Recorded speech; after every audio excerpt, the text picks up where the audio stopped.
பார்த்தீங்கன்னா நம்ம கிரிக்கெட் போனோம். பால் பார்த்தீங்கன்னா இதாங்க பால் இதோ இதில் போட்டு விடுறாங்களே இதோ இது இப்படி யாராச்சும் ஹாஸ்பிட்டலில் இருக்காங்க இப்படி பண்ணுவாங்களே இந்த பால் இது சும்மா விளாட்றோம்.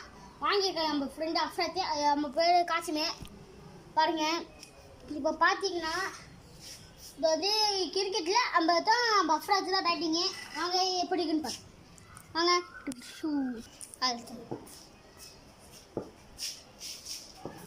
ஃப்ரெண்ட்ஸ் இப்போ பார்த்தீங்கன்னா ஃபர்ஸ்ட் பாருங்க